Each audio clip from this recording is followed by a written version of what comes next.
You know me, it's the MIC Craig, aka Mr. Impact, back once again here on the Mr. Impact Craig YouTube channel, this time with the officially named All About TNA. Yes, this will be a weekly show going forward where I discuss all the latest news and updates regarding total non-stop action. This week I'll be talking about Josh Alexander's contract extension, as well as doing a little re-preview of last week's TNA Impact, and also previewing the upcoming No Surrender Plus special. Speaking of No Surrender, if you follow me on social media, which you can see here, I will be doing a live watch along of No Surrender. Unfortunately, due to a few technical difficulties, it won't be on YouTube, but it will be available on YouTube after the broadcast. But this will be taken live on Twitch. So if, link in the description, but it's twitch.tv/Mr_Impact Craig. Follow me there and you'll see all my watch alongs that I'll be doing in the near future. And that'll be the base for the watch alongs, but then I'll soon be uploading them over here onto the YouTube. I may even start doing some live All About TNAs over there on Twitch as well, given some time, make sure I get everything right. It's all looking good. But yes, this is all about TNA, and we're going to talk about Josh Alexander's contract. It was announced by Impact Wrestling, TNA Wrestling, last night that they have chosen to exercise the option to increase Josh Alexander's contract by 1 year, meaning Josh is still around for another year. The wording of it seemed to confuse some people because originally TNA posted the graphic of TNA resigns Josh Alexander, and then I'm assuming people called them out and then realized it's better to word it correctly and say TNA extends Josh Alexander's contract with TNA Wrestling. It, as I said, led to a few people being confused and a lot of people seemingly thinking that this means Josh had no say in it. I don't think that's the case personally.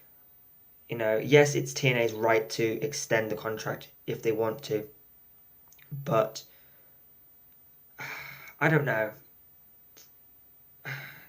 Tommy Dreamer stated that if talent wanted to be released on the contract, it could be talked about. And it's 1 year.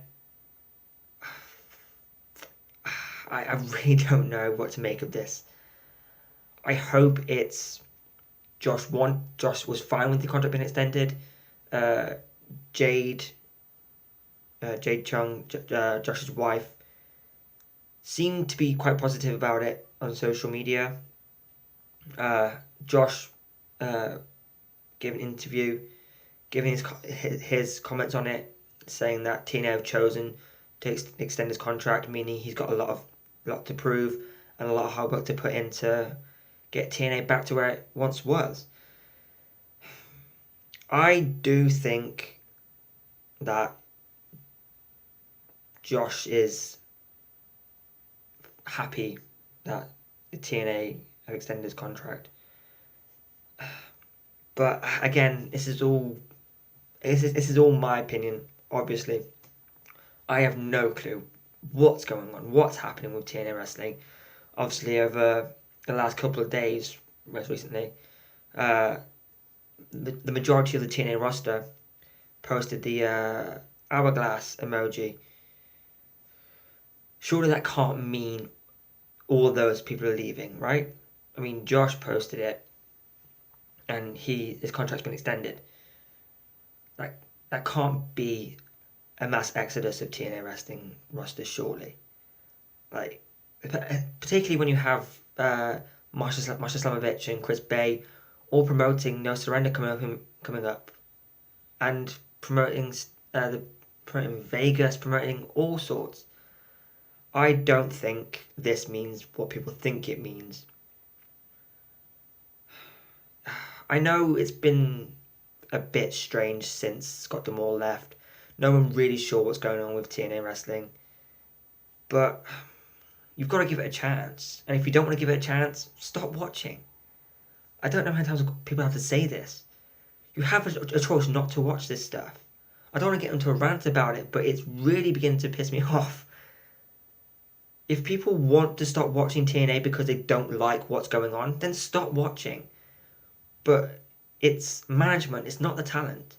So if anything, it's the talent who are going to suffer from not watching TNA. TNA needs to be watched if the talent want to continue having a job there.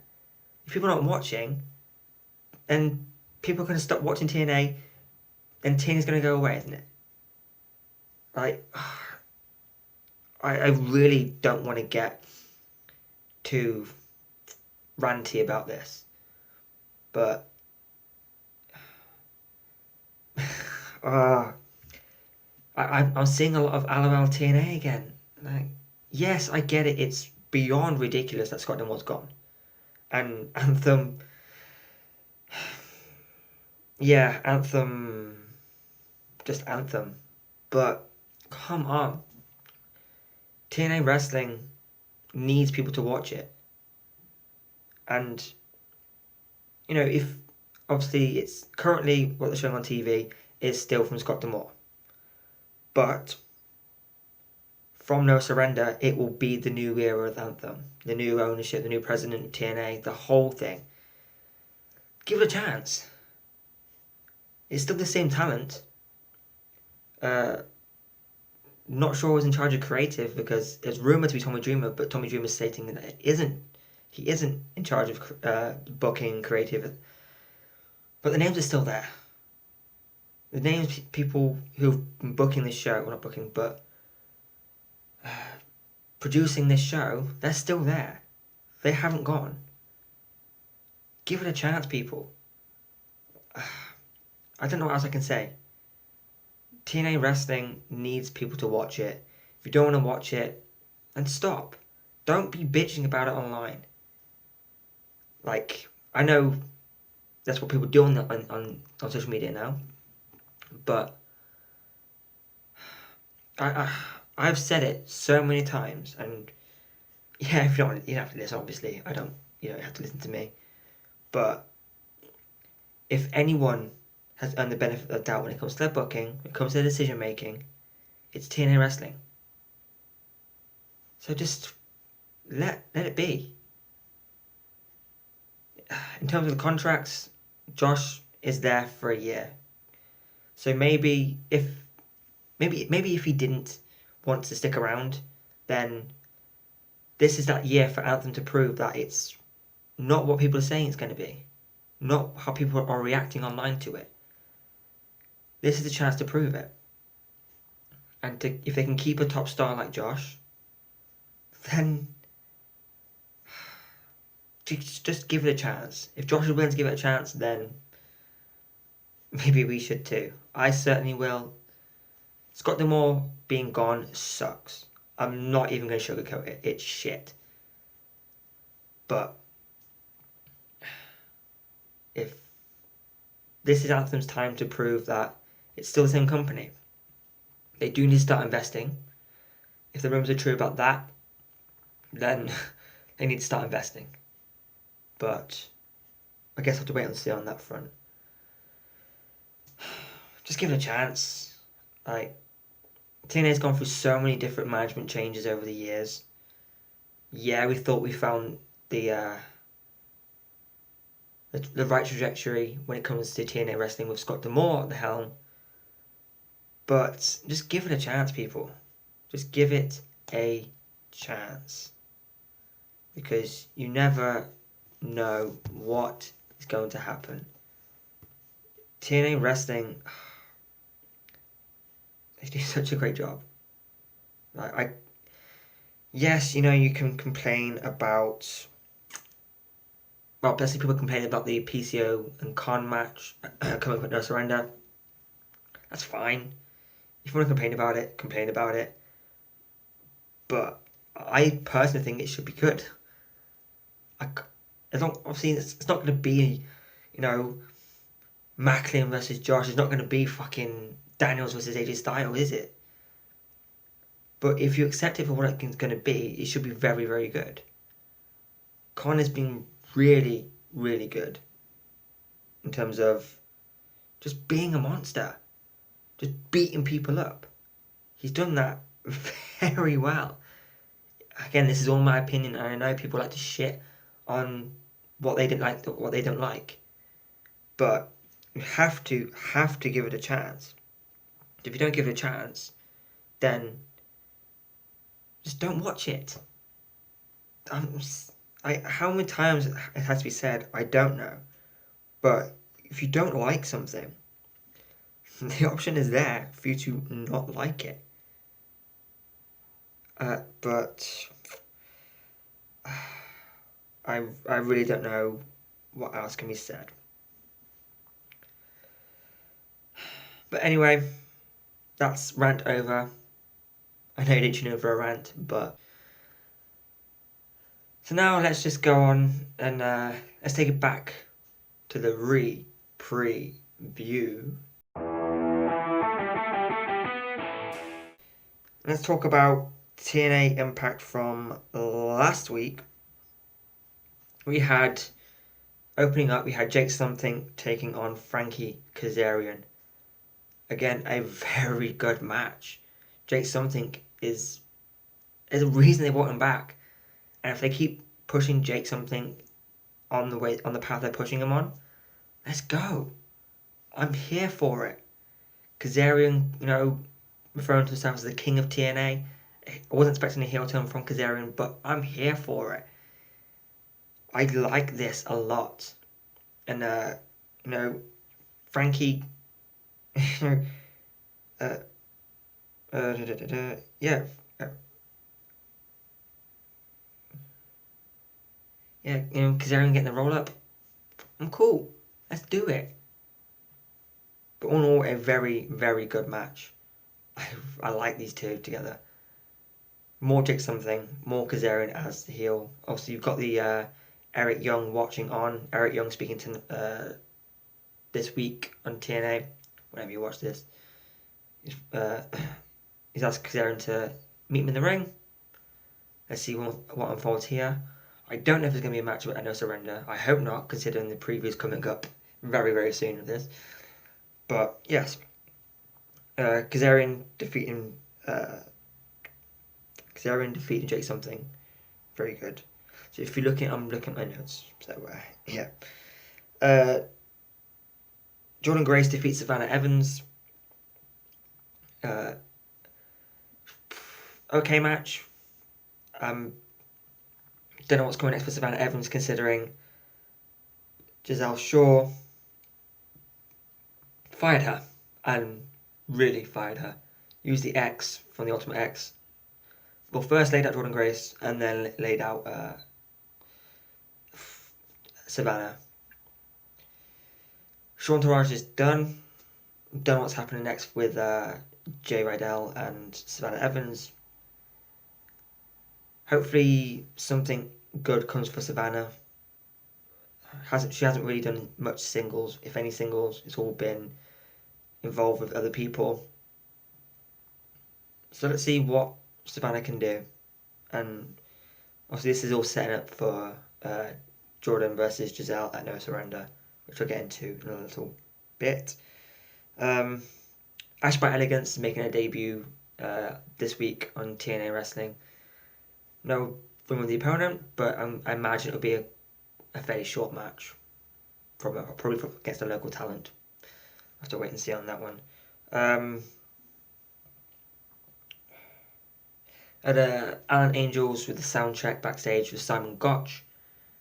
Simon Gotch giving the reasoning why he'd had Josh Alexander, and I like it. I know you can ask, if you didn't know, Gotch said that when Josh was signed to TNA Wrestling 5 years ago by Scott D'Amore at Destiny Wrestling, that match was against Simon Gotch. And Simon feels like Josh stole his contract, stole his opportunity to be signed to TNA Wrestling.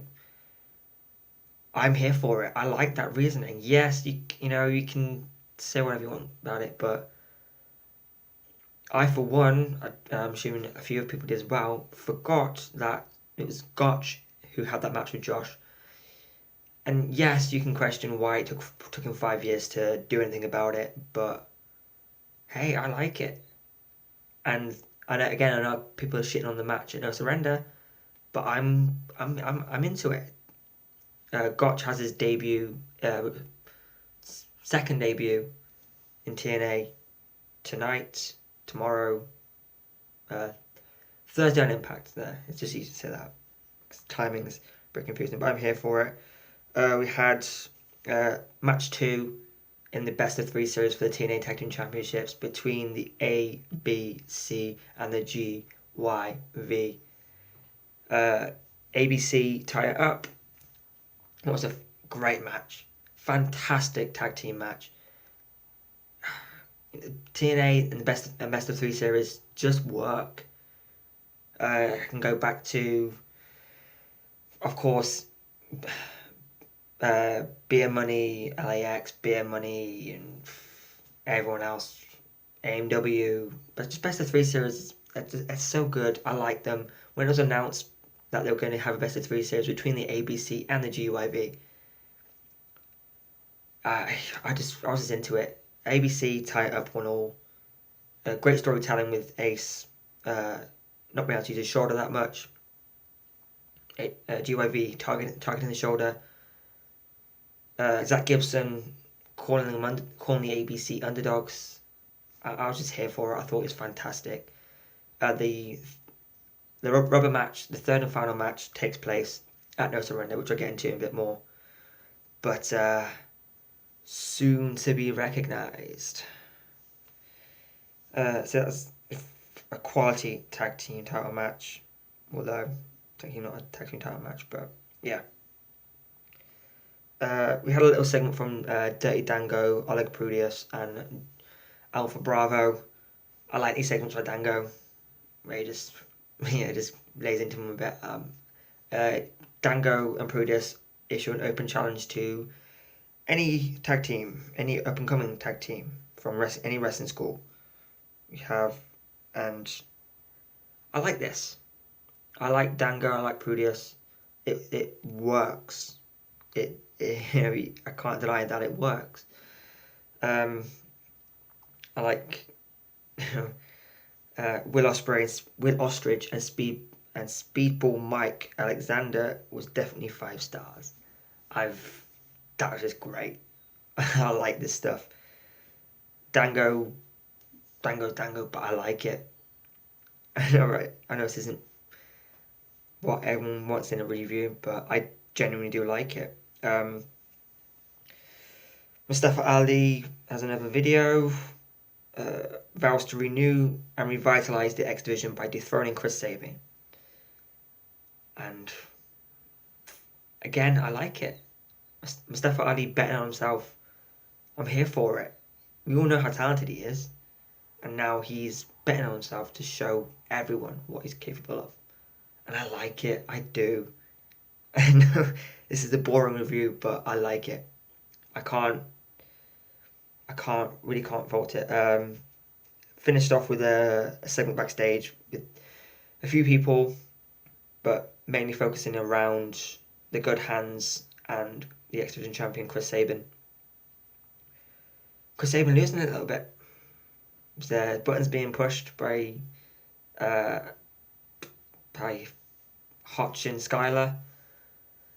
Yeah, it's intrigued me to see what comes of this when Mustafa Ali gets to TNA, and how he feels about the good hands.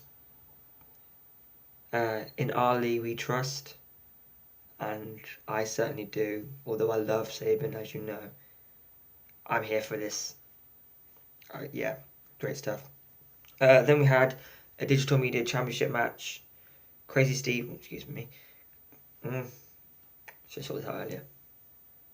Yeah. Crazy Steve defending against Rhino. Crazy Steve defeating Rhino to retain the Digital Media Championship. Bit hit and miss. with Crazy Steve as champion at the minute. Not his fault. It's TV time he's getting. Seemingly challenging the ex-ECW guys. I assume this isn't the end of this with Rhino and Steve, but to wait and see. Crazy Steve defeats Rhino to retain the Digital Media Championship. Next was supposed to be Joe Hendry versus Dina, but before the match even get started, was interrupted by AJ Francis. Like Joe Hendry, but I'm not a fan of AJ Francis. I'm not.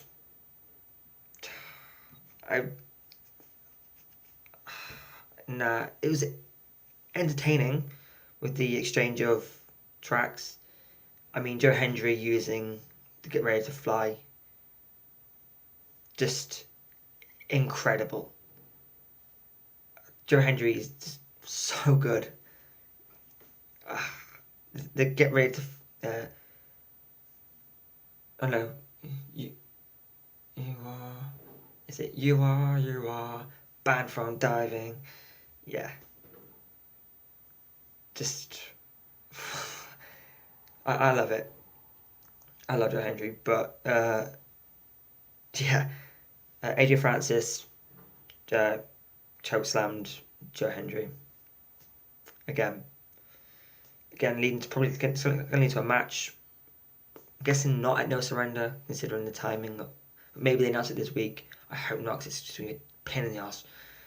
Because I have to. I'll just put on social media. I'll put on my predictions on social media anyway. But yeah. We've got a quick clip from the World Wrestling Council in Puerto Rico, where Steve Macklin attacked Nick Nemeth.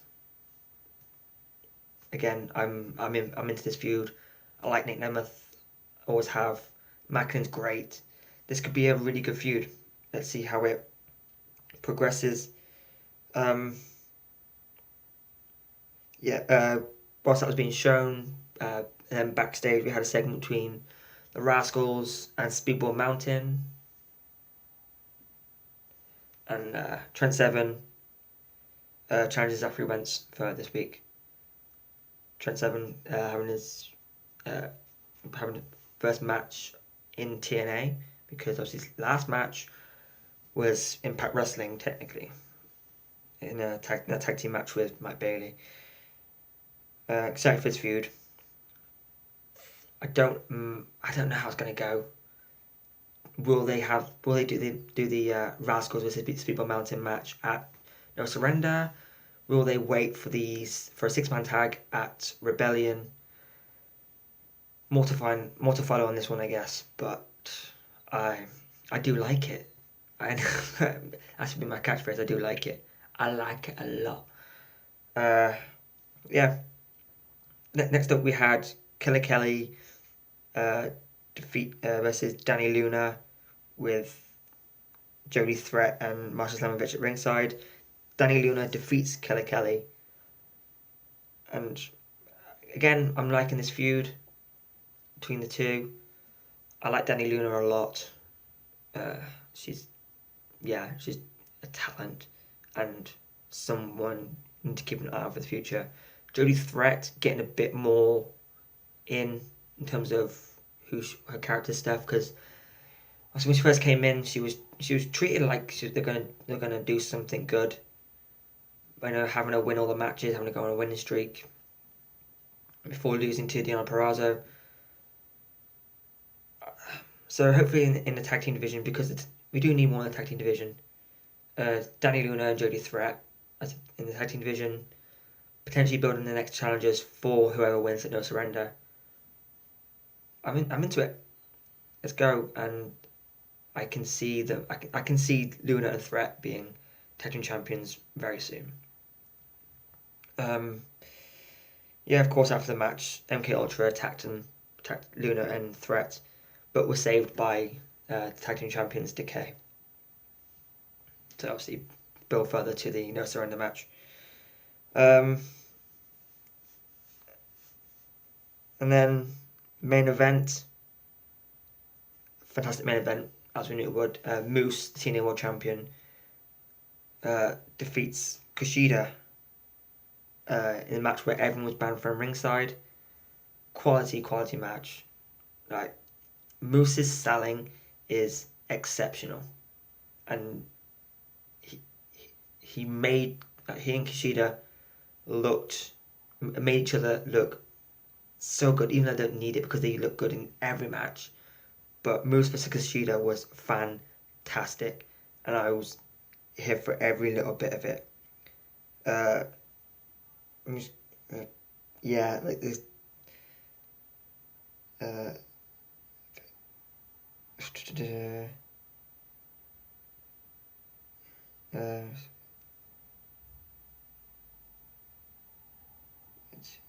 uh, yeah, just a standard match, really, but it's still so good.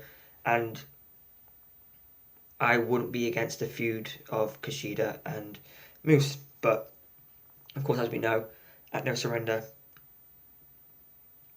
it will be a NoSurrender match. Uh, Moose was actually for the title. Also, I'll get into more detail on that soon, but yeah, after the match, the System come out to beat down Kushida, and then is saved by uh, Alex Shelley and Kevin Knight, and who clear the ring as Impact goes off there. So that was TNA Impact. Next up, let's go on to NoSurrender card. So yeah, countdown to the NoSurrender have Eddie Edwards and Brian Myers with Alicia Edwards, the System, versus Kushida and Kevin Knight in tag team action. I'm predicting a win for Knight and Kushida because the main event, which I'll get into in a second. But I'm predicting Kushida versus Kevin Knight for a win here. Next up, we have the Knockouts Tag Team title match. Decay versus MK Ultra. I'm going with Decay. They just won them at Hard to Kill. I feel like it was, or maybe MK Ultra could win, but I think Decay will retain. And leading to the next feud between Decay and Luna and Threat for Knockouts Tag Team titles. So Decay for the win on that one. Then we have the TNA World Tag Team Championships, match 3 of 3 in the best of 3 series between the champions A, B, C, and the grizzled young vets. Once again, I'm predicting new tag team champions in the GYV. I think Gibson and Drake. Yeah, I think they have to win this one. I mean, otherwise, what was the point in setting this up if ABC are going to win anyway and just send off the GYV? So I think new tag team champions in the GYV, soon to be recognised as the TNA World Tag Team Champions. Then we go to PCO versus Con. I'm predicting a win for PCO. If they go all out like PCO has done with opponents, bigger opponents like Doc Gallows, like Jonah, then this should be a very entertaining match, and these two should just batter each other really. But I'm going with PCO win on that one. Then we have Simon Gotch versus Josh Alexander. Once again, it should be a very technically minded match, but I'm going with a win for the walking weapon. Let's go to the Knockouts World Championship. Jordynne Grace versus Giselle Shaw. Giselle cashing in her Ultimate XX, whatever you want to call it, for this match. Giselle on her own, but I still think Jordynne Grace retains the Knockouts World Championship. Although that then begs the question, what next for Giselle Shaw? Maybe feud with Savannah, but I don't know on that front. Next, we have the X Division Championship match. Chris Sabin versus Mustafa Ali. In Ali, I trust to become the new X Division champion. I've got this feeling Sabin's time might be done as X Division champion. So I think Mustafa Ali for the win. And main event, or shouldn't be the main event, a no-surrender match between Moose and Alex Shelley for the TNA World Championship. Moose walking as TNA World Champion. In this match, the only way to win is for your opponent's cornermen, cornermen, whatever you want to call them. Your opponent's teammates in the corner to throw in the towel. So if Kushida or Kevin Knight throw in the towel, Shelley loses, Moose retains the World Championship. If Myers or Edwards throw in the towel, Moose loses and Alex Shelley becomes the TNA World Champion again. But I'm going to go with Moose. I think, and still TNA World Champion, Moose and the system. Trust the system, and I do. I trust Moose, I trust the system. That they won't throw in the towel for this one, and we'll still have TNA World Champion in Moose. So there you have it. That's the re-preview. That's the current updated news on TNA Wrestling. Follow me here, there, everywhere. Don't forget to follow me on Twitch so you catch the live watch along of No Surrender with me. Subscribe here if you haven't already. Appreciate you. Follow me here, there, everywhere. You know the deal. Or more like outlets to Spotify, but I'll let you know. Or to audio. But yes, until next time, I've been the MIC. Goodbye, my friends.